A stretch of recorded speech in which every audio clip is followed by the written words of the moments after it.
मड़वा छपाईले वही सिरिस वही खाम वही सिरिस वही खाम किए मुर्दाई सीताला बिहावे राजा राम किए मुर्दाई सीताला बिहावे राजा राम सरई सई गुणक दाई मड़वा छपाईले सरई सई गुणक दाई मड़वा छपाईले वही सिरिस वही खाम वही सिरिस वही खाम किए मुर्दाई सीताला बिहावे राजा राम किए मुर्दाई सीताला बिहावे राजा राम नंदी की तिर तिर दाई पड़ के परिवना नंदी की तिर तिर दाई पड़ के परिवना पड़ के चूनी चूनी खाए पड़ के चूनी चूनी खाए किए मुर्दाई सीताला बिहावे राजा राम किए मुर्दाई सीताला बिहावे राजा राम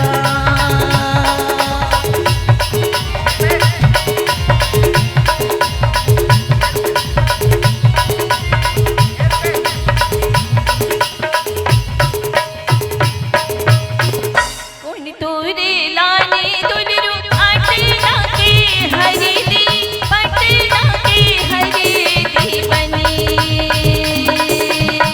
सुन तोरे सिरे ही चढ़ाए चंदन रूप आए का घर घर मार बगड़ी सुन तोरे सिरे ही चढ़ाए चंदन रूप आए का घर घर मार बगड़ी दाई तोरे लानी दुलरू आटना के हरी दी पटना के हरी दी बनी खूब तोरी सिरे ही चढ़ाए चंदन रूप आए सजन घर मार बगड़ी खूब तोरी सिरे ही चढ़ाए चंदन रूप आए सजन घर मार बगड़ी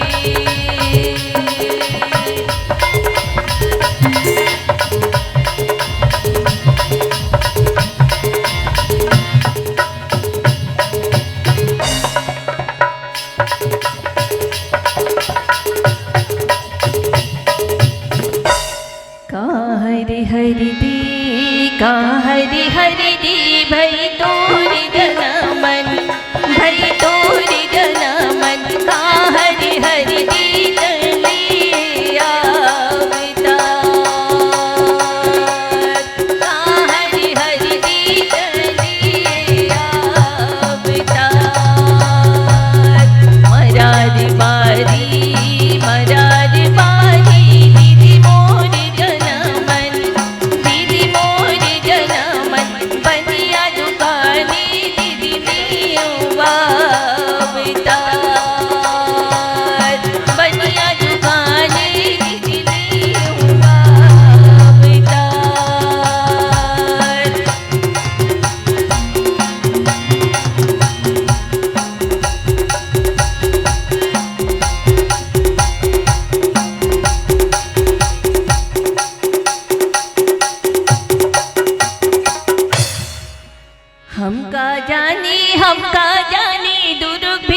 तरी खड़े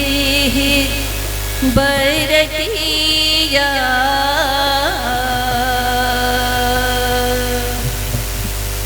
बरतरी खड़े हैं बरतिया के लिम तरी खड़े हैं कहार। ऐसन सैया निर्दयिया, ऐसन सैया निर्दयिया के चलो चलो कहीं थे बरात। दाई मोरी रोवते महल में, दाई मोरी रोवते महल में के दादा मोरी रोवदार बार। छीनी भरी डोला बिल में दूँ, छीनी भरी डोला बिल में दूँ के दाई संग करीने दूँ भेंट, के दादा संग करीने दूँ भेंट, के भाई संग करी लेत हूँ भेंट। जोहार संगवारी हो। अगर आप मन ला हमार वीडियो पसंद ही सोही तो वीडियो ला लाइक करो और चैनल ला सब्सक्राइब जरूर करो। और हाँ, बेल आइकन ला जरूर दबाओ ताकि हमार नवा अवैया वीडियो आप मन ला सबले पहले मिले। जय जोहार, जय छत्तीसगढ़।